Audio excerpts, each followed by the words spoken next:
안녕하세요. 무지유즙의 네 번째 박스를 소개합니다. 현재까지 오랜 시간 우리는 코로나를 겪으며 고생하고 있는데요. 어느새 코로나는 주기적으로 끊이지 않고 발생하는 질병을 의미하는 엔데믹의 시대로 접어들고 있습니다. 사실 전 세계적으로 발병한 팬데믹은 조선시대부터 시작했는데요. 오늘은 조선시대, 19에서 20세기, 그리고 21세기 현재 팬데믹의 역사와 우리가 어떻게 대처했는지를 알아보겠습니다. 이번 박스는 이렇게 시대별로 구분을 해서 다양한 자료로 역사를 알아볼 수 있도록 구성하였는데요. 먼저 조선시대의 팬데믹을 알아보겠습니다. 먼저 큐레이터 레터를 보시면요.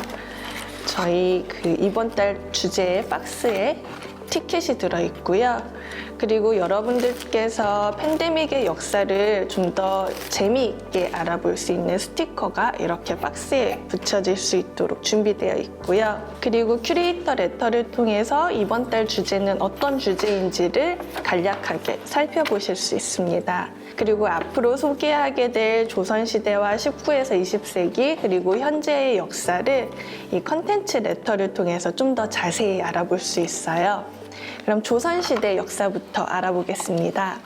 1590년 겨울 조선에서는 10명 중 2~3명이 목숨을 앗아가는 무시무시한 병에 휩쓸었습니다. 바로 두창 혹은 천연두라고 불리는 병이었는데요. 두창은 감염되는 전신에 물집처럼 발진이 나타나며 심한 고열로 인해 사망하는 경우가 많았습니다. 혹여 살아남는다 해도 심한 발진 자국으로 없어지지 않고 또 고열로 인한 후유증으로 뇌에 손상을 입거나 시력을 잃기도 했다고 하는데요. 두창의 기록은 예전 초상화 모습에서도 찾아볼 수 있습니다. 저희 구성품에 들어있는 각 카드 뒷면에는 설명이 적혀 있는데요.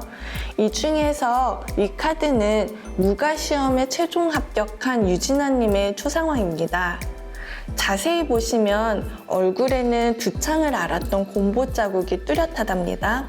놀라운 사실은 3000년 이상 피라미드에 잠자고 있었던 고대 이집트의 파라오 람세스 5세의 미라의 얼굴에서도 피부 발진과 골마서 움푹 패인 흔적이 가득한데요. 실제 조사 결과 바이러스 입자가 발견되어 람세스 5세가 두창으로 사망했음을 추측할 수 있습니다. 안타깝게도 두창이 채 사라지기도 전에 조선에는 당동역 또는 선홍열이라는 악질 전염병이 창궐했습니다. 심한 목의 통증과 함께 고열이 나서 전신에 닭살 모양의 발진이 나는 당동역은 다행히 의학의 발달로 인한 항생제의 보급과 또 위생에 대한 인식이 높아짐에 따라 면역력이 획득되면서 위험도가 줄어들 수 있었습니다. 하지만 조선시대 당시 지금처럼 의학기술이 발전하지 않았기 때문에 많은 사람들이 팬데믹을 하늘과 조상의 뜻이라 믿었습니다. 보시면 민속신앙 속에서 사람을 괴롭히는 100가지 애군을 소멸해준다는 백살소면만부를 부적처럼 지니고 다녔고 역병을 몰고 온 귀신이 탈을 부리지 않고 조용히 지나가길 기원하는 다양한 굿이 펼쳐졌습니다. 16세기 조선에서 발병한 팬데믹은 한 세기를 지나 17세기에서나 허준에 의해 치료법이 탄생하게 되었는데요. 두창과 당동역을 치료하기 위해 사용한 허준의 한약재는 저희가 제염물로 구성한 6가지 약재로 구성되어 있습니다.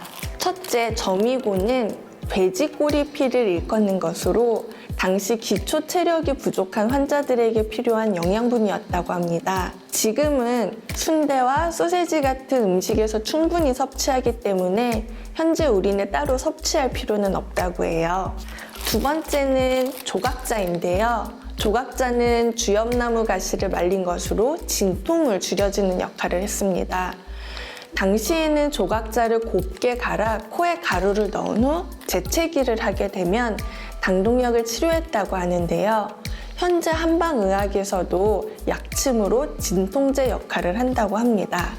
백색의 결정체로 만들어진 용례는 현대 한방의학에서도 총명탕으로 사용하는 약재인데요. 혈액순환을 도와 머리를 맑게 하고 또 피로도를 낮추는 역할을 합니다. 유지집에서는 별사탕으로 용례를 재현해 보았어요. 그 외에 녹말, 창출, 삼두 등 사용되었는데 살균력과 해열제, 소화기 질환을 치료하는 한약재로 사용되었고 현재까지도 한의학에서 사용된다고 하니 허준의 치료법이 한의학의 근본이 된다는 사실이 놀랍지 않나요?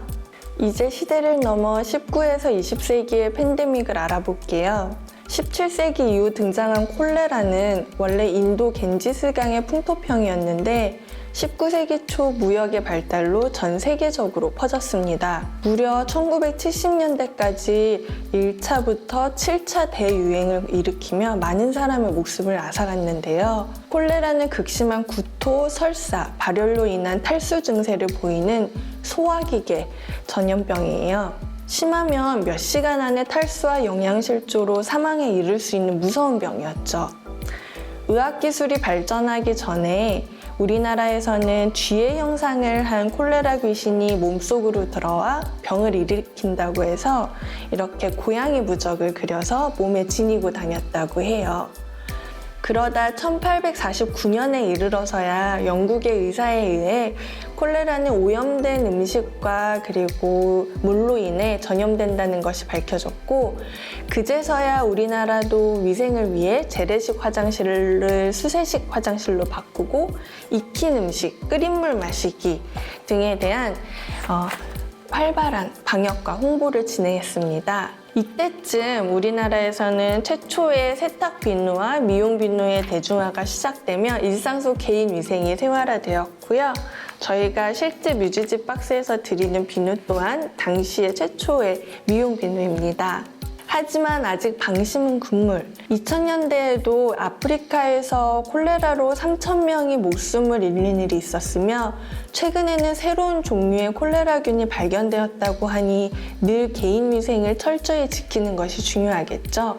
20세기 전 세계인들을 공포에 몰아놓았던 스페인 독감은 1918년 당시 세계 인구 27%에 달하는 5억 명이 감염될 정도로 무시무시한 전염병이었습니다. 스페인 독감의 원인은 심한 기침으로 인한 침이 전염성을 높이는 것으로 나타나 전 세계적으로 마스크 착용과 거리두기 운동이 펼쳐졌습니다. 마스크 착용이 우스꽝스럽다고 거부하는 사람들에게 처벌을 내릴 만큼 엄격했어요.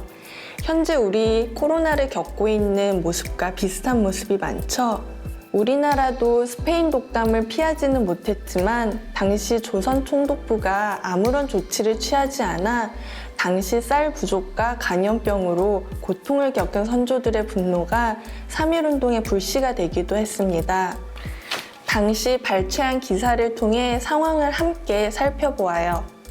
그 외에도 해충으로 인한 전염병으로 우리 선조들은 팬데믹으로부터 결코 자유롭지 않았는데요. 머리카락에 기생하는 머리니는 전염력이 강해 예전에는 이렇게 가늘고 촘촘한 찬빗으로 머리를 자주 빗어 이를 제거했다고 해요. 그래서 실제 사진에도 머리니를 제거하는 사진이 있는데요. 지금은 약재로 간단히 치료되지만 아직도 종종 머리니가 발생한다고 하니 외출하고 돌아오면 반드시 머리 감기를 실천해 보세요. 1970년대에서 80년대까지 전국적으로 쥐잡기 운동이 있었다는 사실 알고 계신가요? 당시 쥐는 부족한 곡식을 훔쳐먹고 전염병을 옮겨 박멸해야 할 대상이었어요. 당시 우리나라에는 9천만 마리의 쥐가 있었다고 추산되었고 농림부에서는 무상으로 쥐약을 배급하고 쥐잡기를 독려하는 포스터를 내걸었습니다. 심지어 집에서 쥐를 잡아 꼬리를 잘라오면 이렇게 연필이나 학용품을 나눠줬다고 하니 얼마나 심각한 골칫거리였는지 가늠이 가시죠? 드디어 현재 코로나의 시대가 도래했습니다. 초기에 마스크 품귀 현상과 요일에 맞춰 겨우 마스크를 구매하던 시절이 기억나시나요? 이제는 마스크를 착용하고 자연스러운 거리두기가 일상화되고 있는 요즘 코로나는 이제 과거와 현재에 머무르는 것이 아니라 코로나 이후의 생활과 미래를 준비해야 하는 단계라고 생각합니다. 뮤즈집에서 준비한 물티슈와 마스크를 통해 우리가 겪었던 코로나를 다시 한번 생각하고 끝나지 않을 것 같았던 과거의 팬데믹은 인내심을 가지고 현명하게 대처했을 때 종식된다는 것을 역사를 통해 일깨워보는 시간을 가져보아요. 그럼 다음 달 뮤즈즈 박스에서 새로운 이야기와 함께 찾아뵙겠습니다.